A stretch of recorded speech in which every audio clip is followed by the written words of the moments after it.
जय श्री कृष्ण। आइए एक कहानी सुनाते हैं मीरा की और मोर पंख की।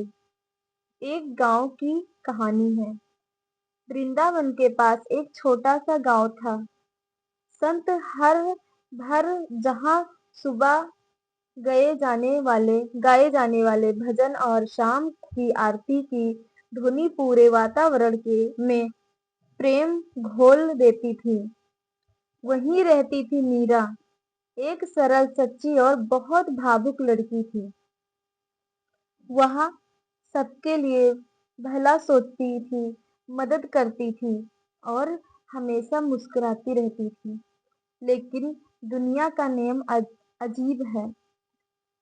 जो सबसे ज्यादा सच्चा होता है, वही सबसे ज्यादा चोट खाता है। मीरा की एक सहेली थी, राधिका। राधिका हर समय मीरा से अपने काम करवाती थी। कपड़े सिलवाना, कामों में मदद मदद अपने झगड़े सुलझावाना। मीरा यह सब खुशी खुशी करती। सोचती, दोस्ती तो भगवान का उपहार है। धीरे धीरे राधिका ने मीरा को केवल उपयोग की वस्तु समझ लिया। जब तक उसे मदद चाहिए होती थी, वह मीरा को बुलाती, और जब मीरा को किसी दिन जरूरत नहीं नहीं पड़ी, उसे नजरअंदाज कर देती थी। एक दिन मीरा ने राधिका से कहा, राधिका, कभी कभी लगता है तू सिर्फ काम के लिए याद करती है। राधिका ने हंसकर कहा, अरे पागल, तू तो हमेशा फ्री रहती है, तेरा क्या है। वो शब्द तीर की तरह लगे मीरा को। मीरा चुप रही, पर भीतर से टूट गई। उस रात मीरा मंदिर चली गई। वहां श्री कृष्ण की मूर्ति के सामने बैठकर रोने लगी। श्री कृष्ण, मैं किसी से बुरा नहीं चाहती। किसी फिर क्यों लोग मेरे प्रेम का कमजोरी समझते हैं। मंदिर में बस धीमी बांसुरी की धुन गूंज रही थी। हवा में एक मोर पंख उड़ता हुआ आकर उसके पैरों के पास गिरा। मीरा ने उसे उठाया और मन में एक आवाज गूंजी, मीरा, जो तुम्हारी कदर नहीं करता, उसे छोड़ देना ही सच्चा प्रेम है।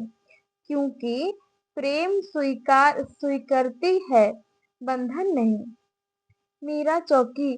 क्या सच में यह आवाज श्री कृष्ण की थी? उसके आंसू खुद ही थम गए।